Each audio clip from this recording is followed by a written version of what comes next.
शोभे सौम्यमुखारविन्दहसतु नेणेयमी वर्षता वाणी चे महिमा भरी मृदुवरी हये हरि धारिता योगी राज प्रमुख जी हृदयथी जेना गुणे રીજતા વંદુ સંત મહંત સ્વામી ગુરુને કલ્યાણકારી સદા। શ્રી સ્વામિનારાયણ ભગવાનની જય।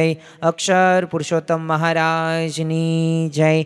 ગુણાતીતાનંદ સ્વામી મહારાજની જય। પ્રમુખ સ્વામી મહારાજની જય। પ્રગટ ગુરુ હરિ મહંત સ્વામી મહારાજની જય। સુરત અક્ષરધામ મહોત્સવની જય। દરેક દિવ્ય હરિભક્તોને ભાવથી જય સ્વામી નારાયણ। ગુણાતીતાનંદ સ્વામીએ બીજા પ્રકરણની 171મી વાતની અંદર ઉપાસના બાબતે સમજવા જેવી વાત કરી છે। તો સૌ પ્રથમ આપણે શ્રવણ કરીએ અને ત્યારબાદ આપણે સમજવાનો પ્રયત્ન કરીએ કે ઉપાસના આપણા જીવનની અંદર કેટલી જરૂરી છે। આમ તો ઉપાસના એ કરીને જ તે જીવનું કલ્યાણ થાય છે અને અક્ષરધામમાં જવા માટે પણ એ બે પાંખો છે અને બે પાંખોની અંદર એક ઉપાસના આવે છે અને બીજી પાંખ છે આજ્ઞા। તો ઉપાસનાને સમજવી જ પડશે અને એ ઉપાસનાના 5 એવા મુદ્દા 5 વાતો એ આપણા જીવની અંદર આપણે ઉતારવાની છે। પણ એ પૂર્વે ગુણાતીતાનંદ સ્વામી એક 171મી વાતની અંદર આપણને સ્પષ્ટ સમજાવે છે કે આ ઉપાસના સમજવી કેટલી કઠણ છે અને કેવી રીતે આપણે એ સમજી શકીએ। તો એનું પણ સમાધાન આ વાતની અંદર કરવામાં આવ્યું છે। તો ગુણાતીતાનંદ સ્વામી આ વાતની અંદર કહે છે, સ્વામિનારાયણ હરે સ્વામીએ વાત કરી છે ઉપાસના સમજવી એ કોટાન કોટી ભગવાનના અવતાર જે શ્રી કૃષ્ણ રામચંદ્ર વાસુદેવ નરનારાયણ ઇત્યાદિક સર્વના કારણ મહારાજ છે અને પૂર્વે અવતાર થઈ ગયા હોય એવા આજ સત્સંગીને સાધુ છે, પણ આપણને મહિમા પૂરો સમજાતો નથી। અને શ્રી કૃષ્ણે કેટલું જ્ઞાન કર્યું ત્યારે એક ઉદ્ધવે ત્યાગ કર્યો ને આજ તો 20 વર્ષના સંસાર મૂકીને ચાલ્યા આવે છે ને પૂર્વે શાસ્ત્રમાં સ્ત્રી તો કોઈએ ત્યાગી નથી ને આજ તો હજારો બાઈઓ ત્યાગ કરે છે ને પૂર્વે ભગવાન 2-3ને તેડવા આવ્યા તે શાસ્ત્રમાં લખ્યું ને આજ તો ઘરોઘર ભગવાન તેડવા આવે છે ને બીજા અવતાર પણ એ મોટા મોટા પારસમણી જેવા છે ને એ પુરુષોત્તમ તો એ તો ચિંતામણી છે। અહીંયા ગુણાતીતાનંદ સ્વામીએ સ્પષ્ટ એ ઉપાસના સંબંધિત વાતો આપણને સમજાવે છે। આમ તો શ્રીજી મહારાજ અને ગુણાતીતાનંદ સ્વામીના વચનોને આધારે ઉપાસના સમજવી અને સ્વરૂપ નિષ્ઠા દ્રઢ કરવીને અતિ આવશ્યક બાબત છે। કારણ કે ઘણી બધી વખત આપણે જે સ્થળેથી બીજા સ્થળે જવું હોય, હવે રસ્તો જ તે આપણે બીજા કોઈકને પૂછીએ જેને કંઈ ખબર જ નથી, તો આપણે ગમે એટલી સાધના કરીએ, ગમે એટલા ત્યાં દોડીએ કે ગમે એટલું વાહન આપણે ઝડપથી દોડાવીએ, પણ આપણે આપણા નિશ્ચિત સ્થળ ઉપર પહોંચી ન શકીએ। એટલે એમ આપણે રસ્તો કોને પૂછીએ છીએ એ પણ અગત્યની વાત થઈ। હવે કોઈ ડૉક્ટર જ ન હોય ને તમે એની પાસે ડૉક્ટરની સલાહ લ્યો કે ડૉક્ટર બનવા માટે એ અમારે શું કરવું જોઈએ, તો એ કહી તો શકે પણ એક્ઝેક્ટ જે રીતે જે ડૉક્ટર બન્યા હોય એ જે માર્ગદર્શન આપે અને જે નથી એ માર્ગદર્શન આપે એ હોનો સોનો ફેર કહી શકાય, જમીન આસમાનનો તફાવત કહી શકાય। તો આપણે ઉપાસના તો બધાઈને સમજવી છે, પણ શ્રીજી મહારાજ અને ગુણાતીતાનંદ સ્વામીના જો વચનોને આધારે આપણે સમજીએ તો આપણે યથાર્થ રીતે સમજી કહેવાય। અને જો સત્સંગની સૌથી અગત્યની વાત ગુણાતીતાનંદ સ્વામીએ ખાલી 6 થી 7 વાક્યોની અંદર સમજાવી દીધી છે। ઘણી બધી વખત આપણે આવા વચનોને વાક્યો તો સાંભળતા હોય પણ પાછો એનો મનન ને ચિંતન ન કરીએ એટલે એ વાત આપણને સામાન્ય જેવી લાગે છે, પરંતુ જો આ કોઈ સામાન્ય વાત નથી, આ મોક્ષ માર્ગે આગળ વધારનારી વાત છે।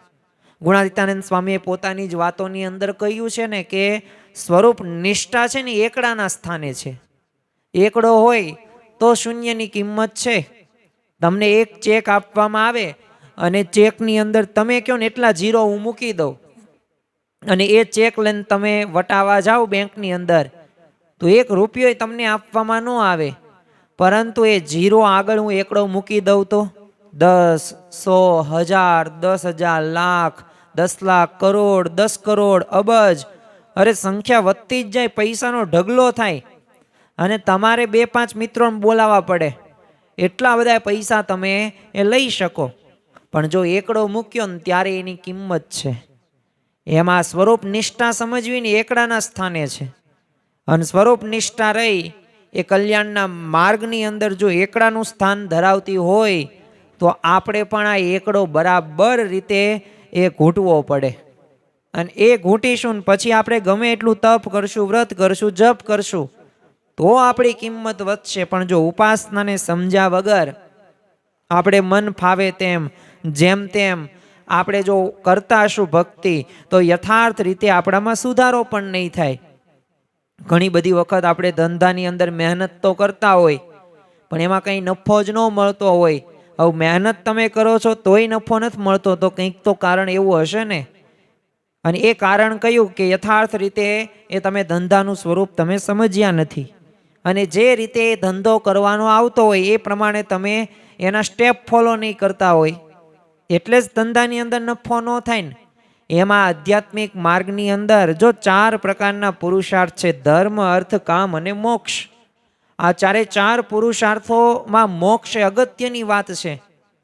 હવે આપણે જન્મ તો લીધો, આપણી જવાબદારી એ પણ આપણા માતા પિતા નિભાવે, પછી આપણે એમની નિભાવીએ છીએ.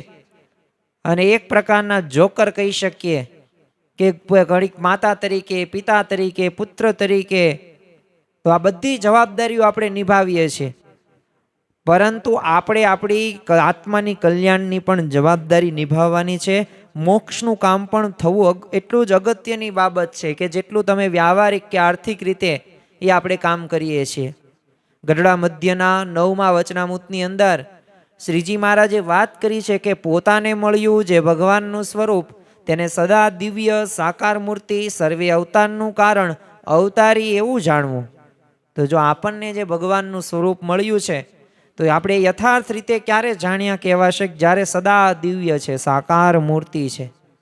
તો એ પ્રકારે જો સમજશું તો આપણે યથાર્થ એમનું સ્વરૂપ ઓળખાય કહેવાશે. ગુણાતીતાનંદ સ્વામી પોતાની વાતોની અંદર કહ્યું છે કે શ્રીજી મહારાજને પુરુષોત્તમ જાણ્યા વિના અક્ષરધામમાં નહીં જવાય. તો જો આપણે એ જ્ઞાન એ પ્રાપ્ત કરવાનું છે, એ સ્વરૂપ આપણે યથાર્થ ઓળખવાનું છે. અને અક્ષરધામમાં જવા માટે, ભગવાનના દ્રોહથી બચવા માટે અને સર્વે સાધનની સિદ્ધિ માટે તે એ ઉપાસના સમજવી અતિ આવશ્યક બાબત છે. ગઢડા પ્રથમનું 56મું વચનામૃત કે જેની અંદર શ્રીજી મહારાજ કહે છે કે ભગવાનનો ભક્ત હોય તેને ભગવાનની ઉપાસનાનું બળ સત્સંગ કરીને દિવસે દિવસે વૃદ્ધિ પમાડવું. તો જો દિવસે ને દિવસે ઉપાસનાનું બળ વધવું પડે. અને ઉપાસના એટલે જ શું થાય? ઉપ વત્તા આ વત્તા સના, એટલે કે ની સામે આસન કરવું એને ઉપાસના કહેવાય. અને ઉપાસના જો આપણને શુદ્ધ મળી છે, બ્રહ્મ સ્વરૂપ શાસ્ત્રીજી મહારાજે આ ઉપાસના માટે જ તે અમને ઘણા અપાર કષ્ટો સહન કર્યા છે. કોઈ પણ પ્રકારની આર્થિક એવી સ્થિતિ નહીં, સાથે ગણ્યા ગાંઠા એટલા સંતો હરિભક્તો એટલા જ છે. અને એટલું જ નહીં, આજુબાજુ લાઠીદળ કે સમઢિયાળા ત્યાં જોડી માગવા યોગી બાપા જાય અને અહીંયા પછી તાવડી એ મંડાય. તો એવી પરિસ્થિતિ, અરે ઘાસલેટના ડબ્બાની અંદર તો ખીચડી રંધાતી હતી. એક હરિભક્તે એ કંઈક તેલની શીશી દઈ ગયા અને કહ્યું તેલ ખૂટે એટલે કહેજો, હું ફરી વખત લઈ આવીશ. થોડાક દિવસો પછી આવ્યા, તેલની શીશી એમનામ એઝ ઇટ ઇઝ, કંઈ એમાંથી વપરાયણું જ નહીં. યોગી બાપાને કીધું કેમ તેલ વાપરું નહીં? એ કે શાક હોય તો વઘાર કરીએ ને. તો જો આવી સ્થિતિની અંદર આ BAPS સંસ્થા એ આપણને અત્યારે વિશ્વ ફલક ઉપર થતી જોવા મળે છે. પણ મૂળની અંદર શું છે? મૂળની અંદર ઉપાસના છે. અને એ ઉપાસના એ કરીને જ તે આજે દિગંતમાં પણ ડંકા વાગી રહ્યા છે. અને કંઈ દેખાડા માટે નહીં. પ્રમુખ સ્વામી મહારાજે જે આ સામાજિક પ્રવૃત્તિઓ કરી હોય, હજારો મંદિરો બનાવ્યા હોય, હજારો સંતો રચ્યા હોય, તો એમનામ નથી બનાવ્યા દેખાવા માટે નહીં, પરંતુ સાચા અર્થની અંદર એ આપણે કહી શકીએ કે બીજાના ભલામાં આપણું ભલું આ જીવન ભાવના સાથે જીવ્યા છે. આપણને બીજો પણ એક પ્રશ્ન થાય કે ઉપાસનામાં તો અમારે સમજવાનું શું છે? તો જો ઉપાસનામાં 5 મુખ્ય વાત આપણે સમજવાની છે. ઉપાસના સંબંધિત આ 5 વાતો એ આપણા જીવનની અંદર દ્રઢ કરીને રાખવાની છે અને બીજાને પણ કહેવાનું છે.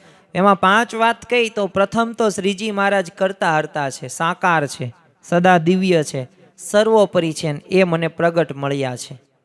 તો જો આ 5 વાતો રહીને એ જો ઉપાસના સંબંધિત આપણે દ્રઢ કરીને રાખીએ તો ખરેખર આપણે ઉપાસના દ્રઢ કરી કહેવાય. અને કરતા હરતા ભગવાનને માનવાના છે.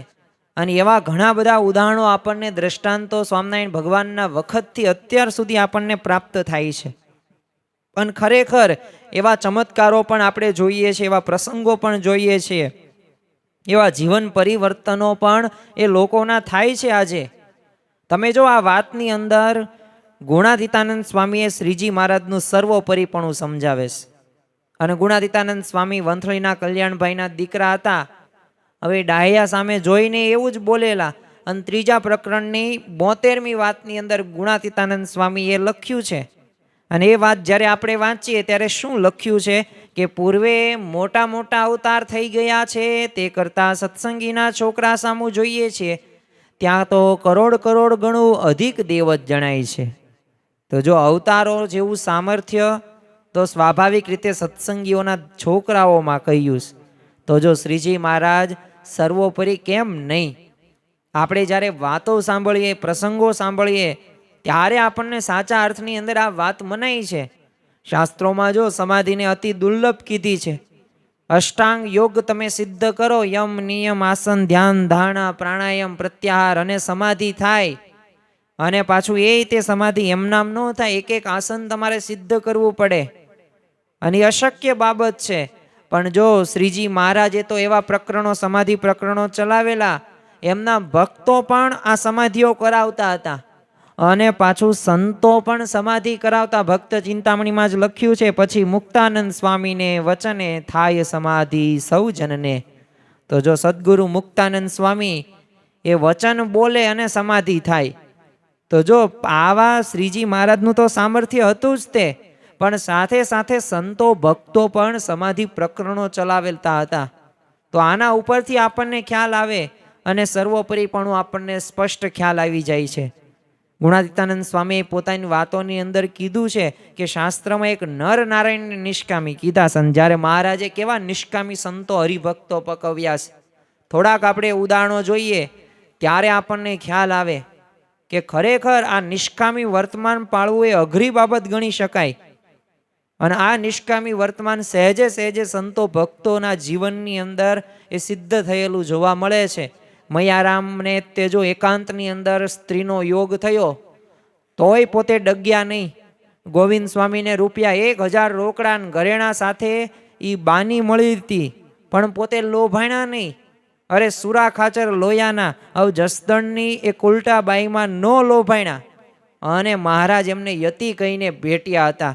અને ત્યાં રાત્રે રોકાણા પણ નહીં, સીધા જસદણથી અડધી જ રાત્રે આજે પ્રસંગ બન્યો. અને એક કાવતરું જ હતું કે આને સ્વામિનારાયણનો એ સત્સંગી છે ને બહુ ધર્મ નિયમ પાળે છે ને આમાં એને પડાવો છે. એટલે જે દ્વેષીઓ હતા એમના દ્વારા કાવતરું ઘડવામાં આવેલું હતું અને આ કુલટાબાઈને તૈયાર કરવામાં પૈસા દેવામાં આવેલા હતા. પણ જો આ સુરા ખાચર પોતે ડગ્યા નહીં અને એ ઘોડી ઉપર સવાર થઈને ગઢડા આવે છે. અને મહારાજ એમને જોઈને યતિનું સન્માન તો કરે છે પણ ભેટી પડે છે.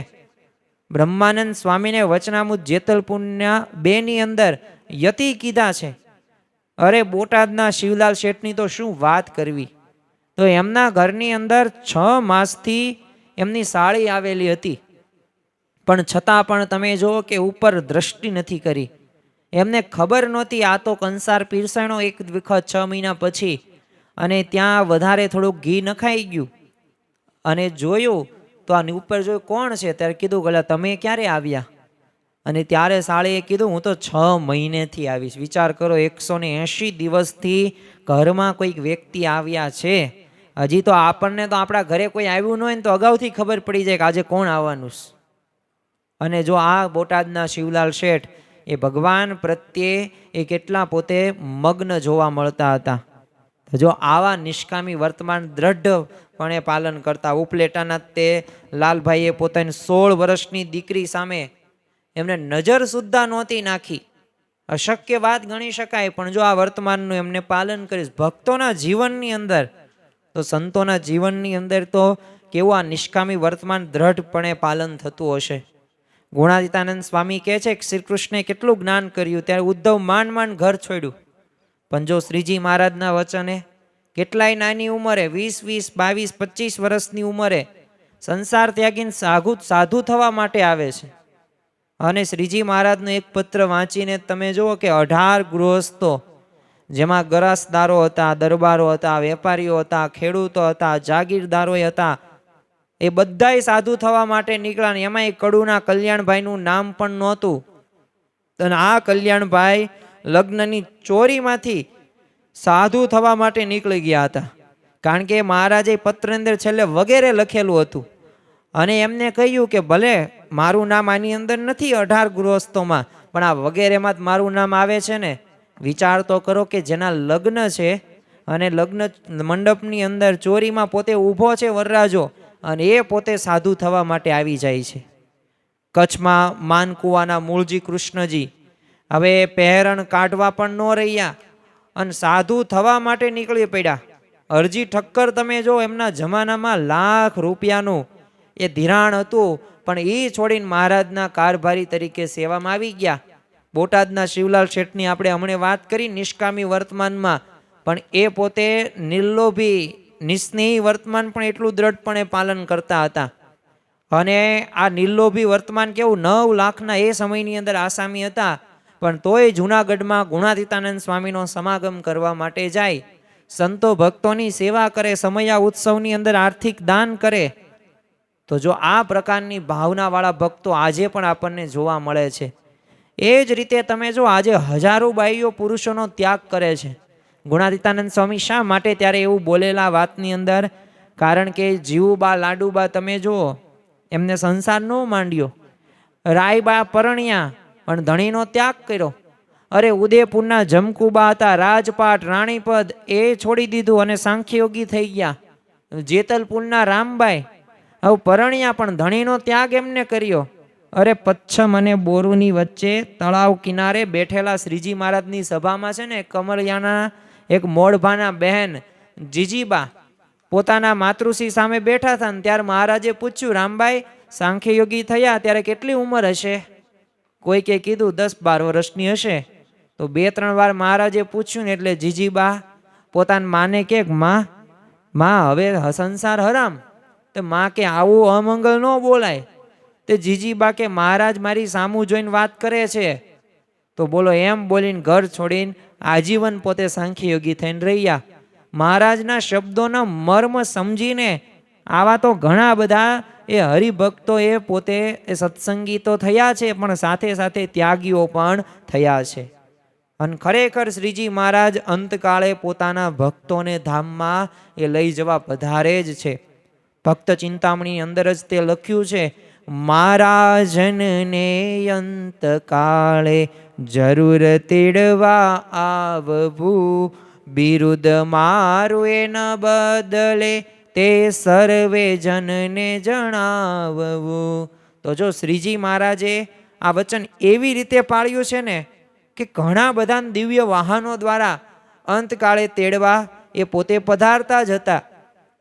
થોડાક આપણે ટૂંકા એવા પ્રસંગો જોઈએ.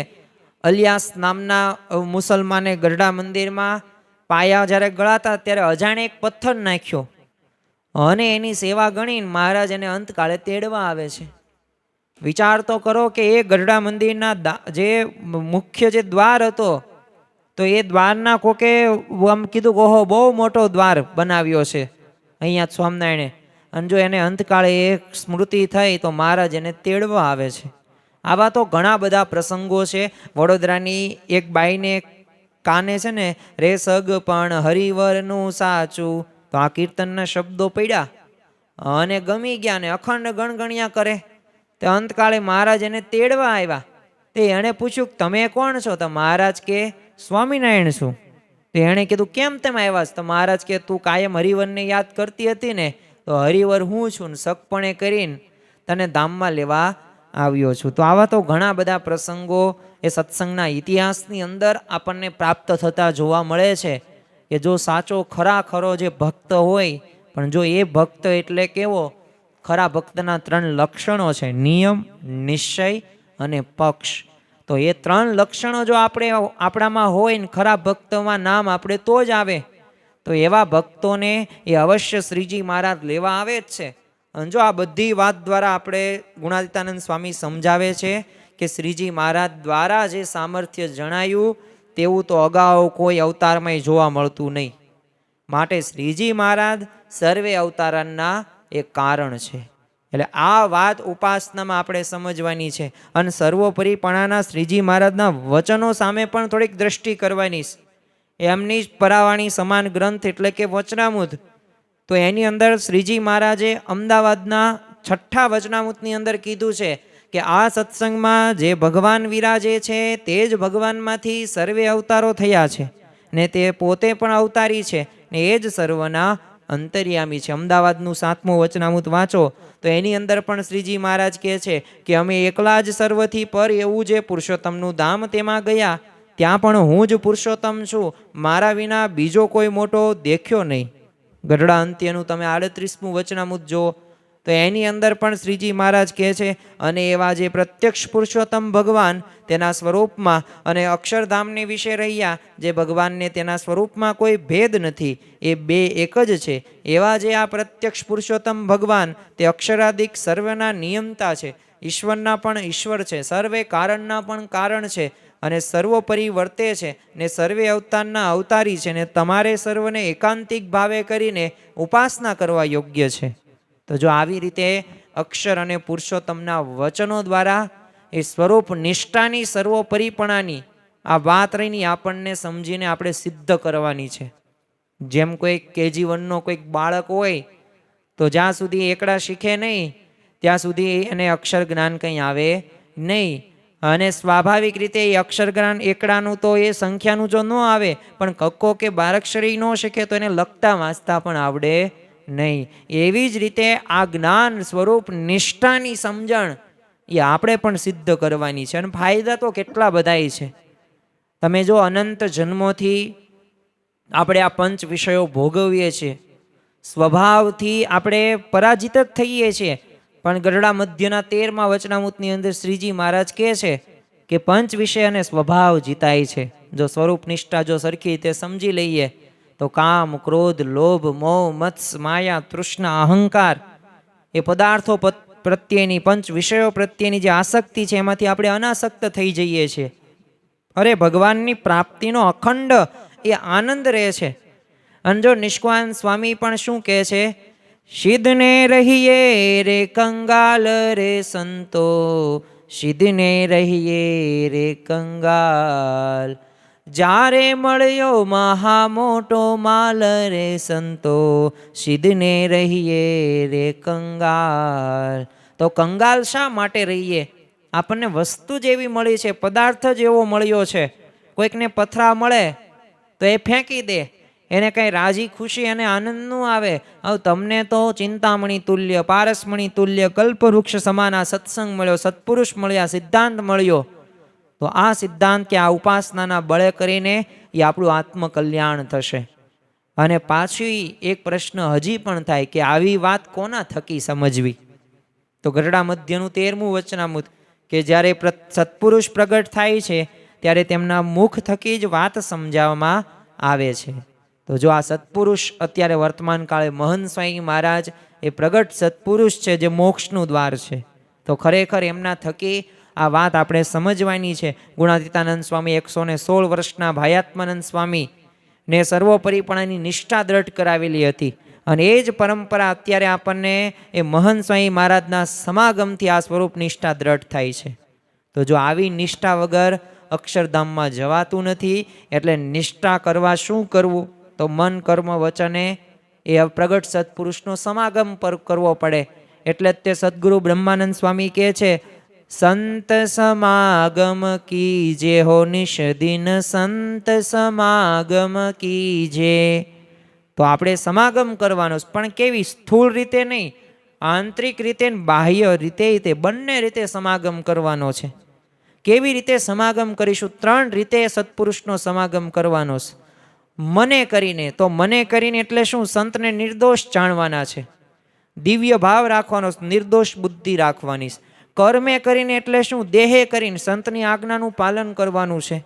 અને વચન એટલે વચને કરીને સંતના ગુણ ગાવાના છે અને સાંભળવાના છે. તો આ રીતે મન કર્મ વચને એ આપણે સમાગમ કરીશું તો અવશ્ય ભગવાન અને સંતનો આપણે રાજીપો પ્રાપ્ત કરી શકીશું. તો આજના દિવસે મહારાજ સ્વામીના ચરણોમાં પ્રાર્થના કરીએ કે અમારા જીવનની અંદર પણ આ ઉપાસના સંબંધિત જે સાચું જ્ઞાન છે એ જ્ઞાન સિદ્ધ થાય. ખરેખર ઉપાસનાની અંદર જે 5 વાતો છે, આ 5 વાતો અમે આત્મસાત કરીને બીજાને પણ કહીએ, અમારા જીવમાં પણ દ્રઢ કરીએ અને ખરેખર બ્રહ્મરૂપ થઈને પરબ્રહ્મની એ ભક્તિ કરવાના અધિકારી બની શકીએ. એ જ આજના દિવસે પ્રાર્થના. શ્રી સ્વામિનારાયણ ભગવાનની જય.